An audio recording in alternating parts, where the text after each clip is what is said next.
আজ বলবো তারা মা সম্পর্কে কিছু অজানা কথা। এই মন্দিরে দুই দেবী মূর্তি আছে। তারাপীঠ মন্দিরে তারা মায়ের দুটি মূর্তি রয়েছে। একটি হলো প্রকৃত শিলা মূর্তি, যা মায়ের উগ্র রূপের থেকে তুলনামূলকভাবে শান্ত ও মাতৃত্বপূর্ণ। এই শিলা মূর্তিটি সাধারণত ঢেকে রাখা হয় এবং ভক্তরা দেখতে পান না। এর উপরে একটি 3 ফুট উঁচু ধাতব মূর্তি বসানো থাকে, যা তারা মায়ের উগ্র রূপকে প্রকাশ করে।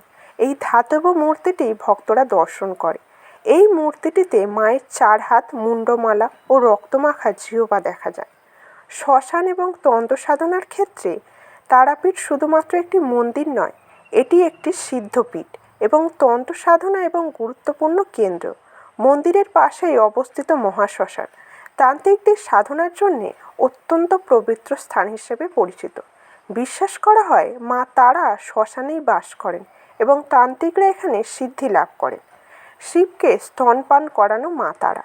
একটি প্রচলিত কাহিনী অনুসারে যখন শিব সমুদ্র মন্থনের বিষ পান করেন নীলকণ্ঠ হয়েছিলেন, তখন তার জ্বালা নিবারণ করার জন্যে দেবী সতী তারা রূপে তাকে স্তনপান করিয়েছিলেন।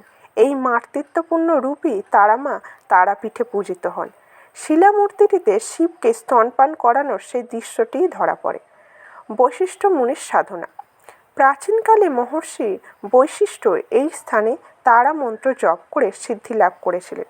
কথিত আছে তিনি 3 লক্ষ বার তারা মন্ত্র জপ করার পর মা তারার দর্শন পেয়েছিলেন।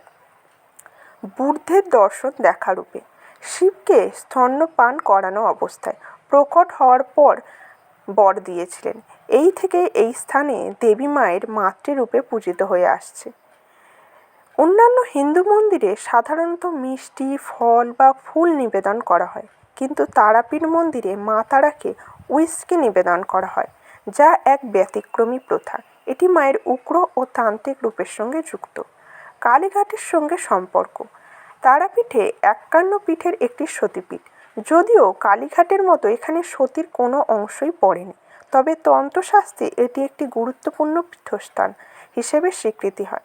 এর মহিমা এতটাই যে এটি কালীর সমতুল্য, তাই এর নাম তারাপীঠ। এখানেই শেষ হলো আজকের গল্প। এরকম আরও গল্প পেতে আমাদের চ্যানেলটি সাবস্ক্রাইব করুন। নমস্কার।